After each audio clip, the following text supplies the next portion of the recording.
Hello, and welcome to Stories from India, a podcast where we talk about myths, legends, and folktales from India. I am your host, Narad Muni, and I'm a mythological character myself. I have the gift of eternal life and knowledge of the past, the present, and the future. By profession, I'm a traveling musician and a storyteller. So the way I'm doing my job is by podcast. In this episode, we are talking about a real historical person. Some of you listeners have asked to hear the story of Rani Chennamma of Kittur. Rani is not her first name. It's merely the regional word for queen. Chennamma was a warrior queen who fought against the British invasion. Today, we'll hear her story. But we won't start directly with Chennamma. The opening scene is in a canteen at the club of the BEIC. That stands for the British East India Company. The canteen was the watering hole of the company officers. We go to table 17. The officers at that table were cheerful, and they had every reason to be. St. John Thackeray, the collector of Dharwad, chuckled and said, "It's jolly well like watching a bowling game. They go down like skittles." It would indeed have been jolly well if Thackeray had been referring to real skittles, which are these wooden pins that you knock down with a bowling ball, if you have ever tried your hand at the sport. But the grim reality was that Thackeray was referring to something far more disturbing. "I'm chuffed to bits," he continued. "I collected a nabob yesterday." That got everyone's attention very quickly. Someone at the neighboring table spluttered their tea. Other officers at nearby tables turned to him in wonder, unable to any longer resist the impression that they were listening. Thackeray was not just a collector of taxes, as the title indicated in British India. He collected territories, and in this case, sovereign rulers. "How on earth did you manage that?" asked Sir Walter Elliot, awed by this revelation. "Oh, he had a little help from Lord Dalhousie," chuckled Chaplin, who was Thackeray's commissioner. "Lord Dalhousie? The Governor General himself?" asked Stevenson, incredulously. He was the junior officer there. "Oh no, my dear fellow," said Chaplin. "I think you have the wrong end of the stick, don't you know? What I meant earlier was Lord Dalhousie's doctrine of lapse." "Ah, the jolly old DOL," said Sir Walter. "I should have guessed." A sidebar here, because I'm sure some of you listeners may not have heard of what Sir Walter called the jolly old DOL. This was a rule by the Governor General, who was the direct representative and highest authority of the British East India Company in India, and later a representative of the British monarchy. Basically, the DOL said that if the ruler of an independent state or a kingdom were to pass away without leaving a male successor, that independent state or kingdom would be governed by the British East India Company. No reasoning was given for this logic. This logic is as arbitrary as that time that NASA declared that they owned the administration of everything above a certain altitude from the Earth. effectively giving them the administration of the entire universe. Such was the logic of the doctrine of lapse. And as Thackeray explained, it was even better to deliver the order in English. Chances are, the successor of the recently departed local ruler would be gobsmacked. In an embarrassing attempt to hide their lack of knowledge of the English language from their own people, the successor would blindly sign it and unknowingly hand over the keys to their kingdom over to the British. "Crikey, that's dashed cheeky," remarked Sir Walter. "How much closer are you to your goal now?" "Very close indeed, my dear chap," replied Thackeray. "I have a Subedar, a Maharaja, and now a Nabob as well. All I'm missing is a Raja. And then, don't forget our bet, gentlemen. You will all owe me a cup of tea." The rest of the heads at the table nodded appreciatively. They continued chatting about this and that. But Thackeray's mind kept drifting back to the question of where this elusive Raja was, whose kingdom he could conquer. Unknown to him, the Raja was right in his own backyard, so to speak, kilometers away from Dharwad, the area he was collector of. That kingdom was Kittur. It was part of his sphere of influence and one of the regions that he collected taxes from. Let's cut over to Kittur. There was a group of people meeting, but in dramatically different circumstances. It was in a dark and secluded basement. It had been carefully checked for bugs, of both kinds, the insects and the secret listening devices. There were 6 people at a table and an additional chair that was notably empty. At the head of the table was Chennamma, the Rani. She was not a regular queen, in the sense that her objective in life was not to marry a king, bear a few children, and complain to her husband about kings and queens in neighboring kingdoms.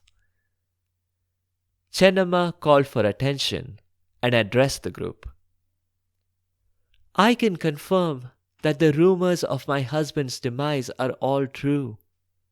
As of tonight, the kingdom of Kittur does not have a Raja." Shocked expressions at the table. "Well, but it has a Rani, right? You'll rule us, won't you, Your Majesty?" asked Sangoli Rayana. He had been the king's right-hand man, and now presumably he was the queen's right-hand man. "Spoken like a true warrior," Chennamma said. "Now, my first order of business is to increase our military budget." "But we don't have a military budget," said one of the commanders. "And that, gentlemen, is precisely why we need to increase it," said Chennamma. Rudraya, a minister who had been quiet until now, spoke up. "Will the British accept you as ruler?" It was a valid question. The British did not look very favorably on women rulers amongst the natives, even though they themselves had a number of queens in their history. Chennamma got back to the heart of Rudraya's question. "We have to get out of the habit of thinking that we need their acceptance or approval. We don't. We are a wealthy kingdom. We can manage just fine without British approval." "It's not merely the lack of passive approval that I'm worried about," said Rudraya. "I'm afraid they might do something about it." That made them more gloomy than the death of their recently departed Raja had done. Nothing more was said that night, but Chennamma resolved to send a letter to the East India Company to tell them that a change in succession had happened, so that treaties and trade agreements could continue. Chennamma couldn't have not sent the letter.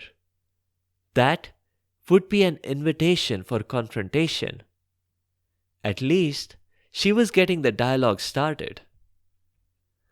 Only a few days later, back in the British East India Company Club, during high tea, that exact topic was raised. "By George," said Thackeray when he began reading a letter Chaplin had just handed him. "Which one?" asked Chaplin. "Huh? What? I don't understand your question, Chaplin." "Well, sir, you might be referring to our beloved ruler, King George IV, or maybe to his father, George III, who was king before him, or his grandfather, George II. I mean, George III's grandfather, not George IV's. Or maybe you were referring to George II's father, George I." A waiter, who happened to hear this part of the conversation, shook his head. These British folks could steal all the wealth and treasures of the countries they looted, but they couldn't steal themselves some creativity when it came to naming their children.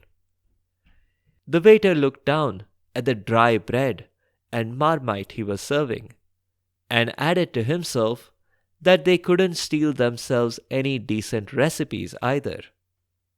The waiter was an Indian, naturally. But going back to the issue at hand, Thackeray had finished describing that the George he had alluded to was an abstract George and not any specific member of the British monarchy, past or present. "Fancy that," he added to the officers at the table. "We were just talking last week about how dashed difficult it is, these days, to get hold of a good old Raja whose kingdom I could take over. And here is the very thing I was waiting for." And he described Chennamma's letter. "Why, it's practically an invitation to take over," said Chaplin. The others agreed and raised their toasts and teacups to toast the impending completion of Thackeray's bet. Thackeray dashed off a reply. There was no telegraph in those days, so the letter was sent by ordinary post rather than speed post. There were two reasons for this. One, Thackeray didn't want Chennamma to have too much of an advanced warning of his impending invasion. Secondly, speed posts cost a lot more. Both speed posts and ordinary posts were carried by people on horses. It's just that speed post horses were allowed the right of way on highways. The letter reached Chennamma, and she called another meeting and read it aloud to her council. "Dear Mrs. Chennamma, frightfully sorry for your loss and all that sort of rot, you know. It pains me to imagine what the state of your kingdom must be without a male ruler. Now, I know you have a bee in your bonnet about wanting to sit on the throne and all that, and you're claiming that you're only doing it on behalf of your adoptive son. But it's silly, you know. Who ever heard of such a thing? It's balderdash and blimey and bilgewater. A woman ruling the kingdom? It's just not cricket. Now, definitely hold on to your horses about that, because unless you do, I'm afraid you might be getting yourself into a bit of a pickle here.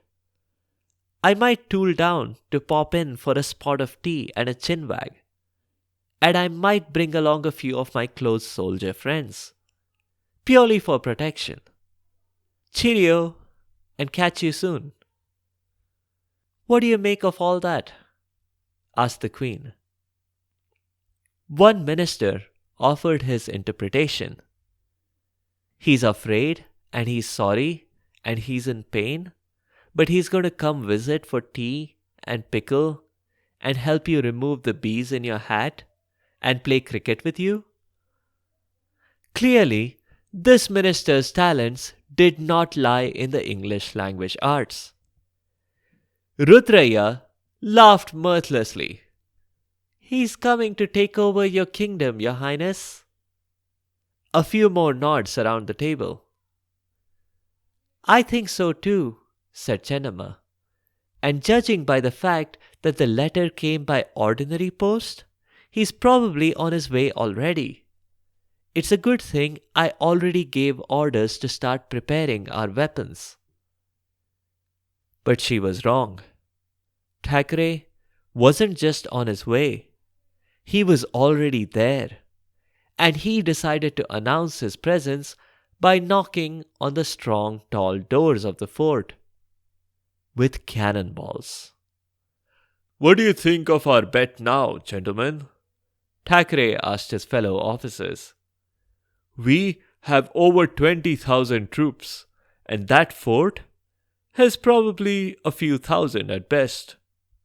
We have the latest artillery, over 400 guns and thousands of horses. And they have sticks and stones, maybe some swords and spears. He was right about the numbers.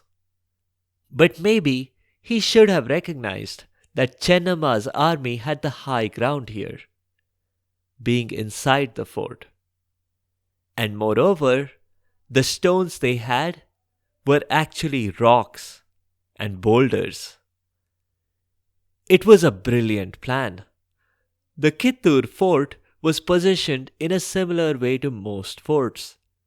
Gravity was on Chennamma's side here. All her army had to do was to toss down some huge rocks and let them roll and crush the British. That's exactly what they did. It had been Rayana's idea, which goes to show that Chennamma was a great leader for listening to her people. The rocks and boulders they tossed down the walls of the fort ripped through the invaders. The British army was decimated. After which, it was easy for Chennamma to give the orders to throw open the gates and chase down the lucky few who had escaped the rockfall. Sir Walter Elliot and Stevenson were found alive and taken prisoner. Thackeray was not so lucky, and Chaplin was nowhere to be seen. He had probably taken flight, but Chennamma was sure he would be back again, and he would be better protected next time. The British had a reputation to protect in India, and by winning this battle, she had dared them to turn their full force upon her.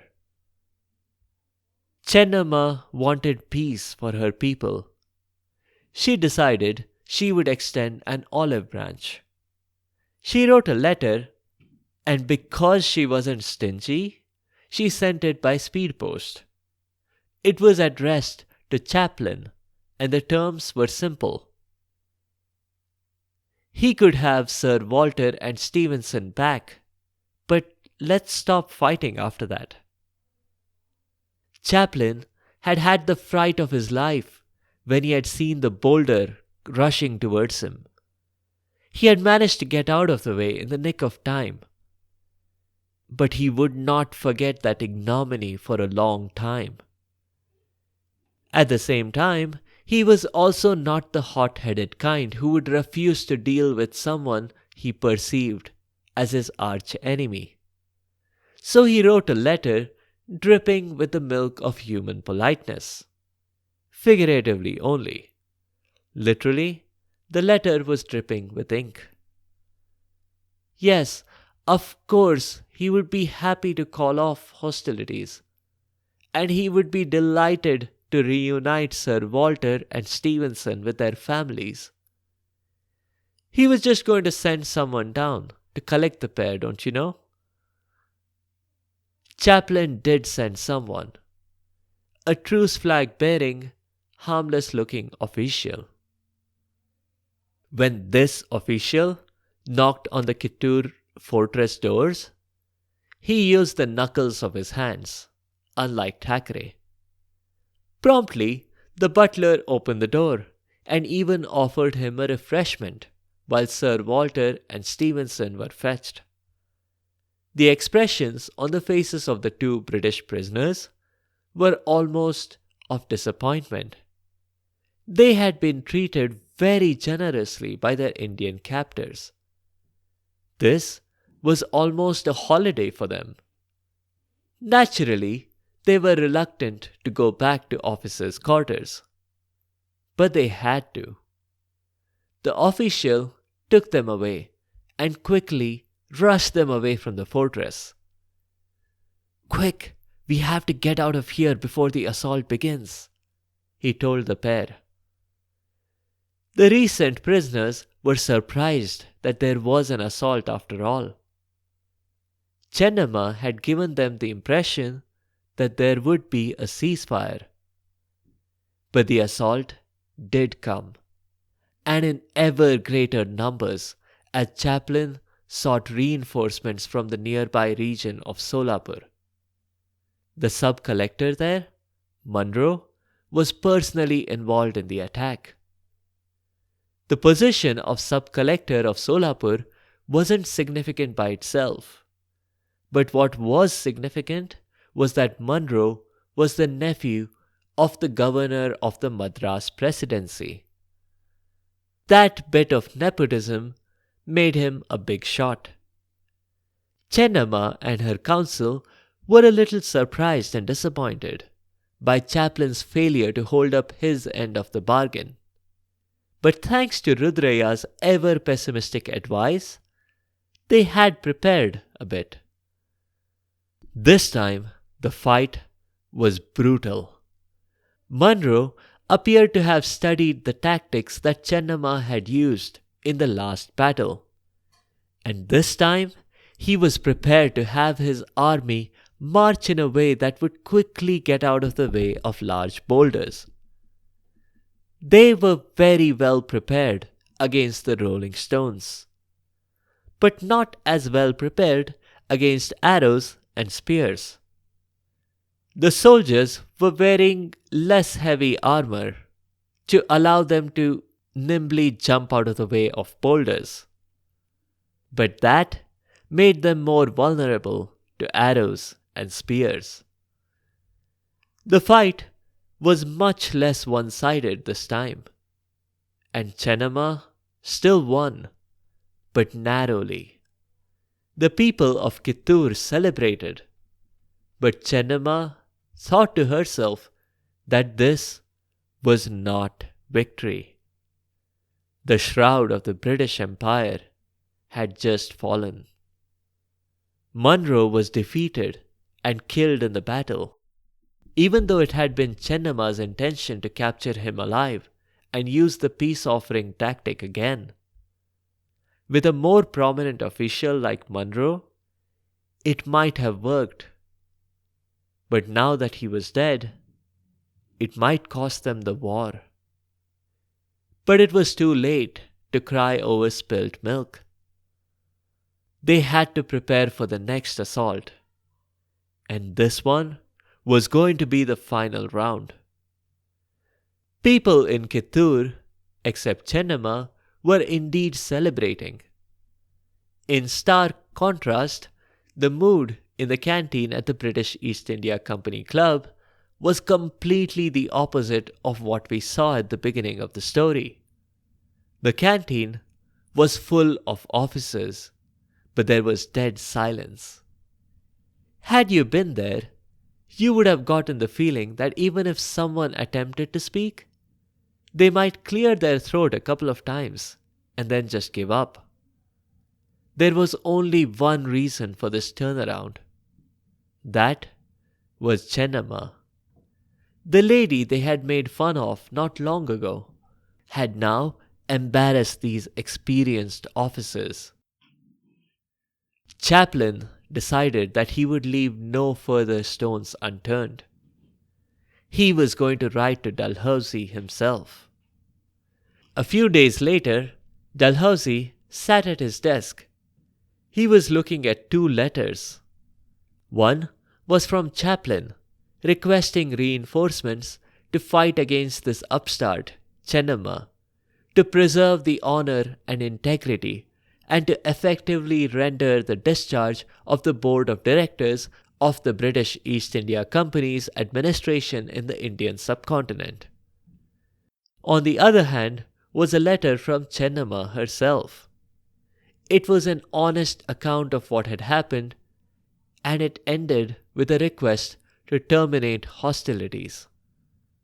Chennamma's letter was written in such plain and simple English that Dalhousie wished he could use it as a model to get his officials to write simpler letters in the future. But of course, he didn't. There was only one conclusion that Dalhousie was going to come to. It should not be a surprise, considering that he was the brains behind the doctrine of lapse. He sent Chaplin the reinforcements. And for good measure, he sent reinforcements to the reinforcements. This time, the battle was one-sided, but it was heavily in the British favor. The fort was continuously bombarded from all sides. Chennamma's army had run out of rocks, and soon her people were going to starve. The Queen realized that there was no path forward here for her. But if she surrendered, it might allow some of her inner council members to escape with sections of the army. And maybe they could revolt from the outside. Chennamma rode out. She attacked and hurt a lot of the British army before she was captured. Rani escaped and continued to bother the British, attacking them from the outside. But he too was eventually captured. Chennamma died in captivity after being held prisoner. She didn't get treated nearly as well as she had treated her British prisoners. But that should not be a shock. That's where we'll end it. A couple of notes. Though the heroics of Rani Lakshmibai of Jhansi are a little more publicized, including Bollywood movies, Chennamma's story deserves recognition on a similar scale. Chennamma also preceded Lakshmibai by approximately 30 years. But given communication being what it was back then, it would be hard to claim that Chennamma inspired Lakshmibai. I have linked some pictures of Kittur on the site sfipodcast.com. Do check them out. In the next episode, we'll do a folktale again. This one is a Santali story from Jharkhand. It's about two princesses and a lot of weird magical things that happen to them as they go off into a dark forest looking for fruits. If you have comments or suggestions, or if there are particular stories that you would like to hear, please do let me know by leaving a comment or a review on the site sfipodcast.com or tweet at sfipodcast. You can also find me on Instagram and Facebook. Be sure to subscribe to the show to get notified automatically of new episodes. A big thank you to each and every one of you for your continued support and your feedback. The music is from purpleplanet.com. That's purple-planet.com. I'll see you next time.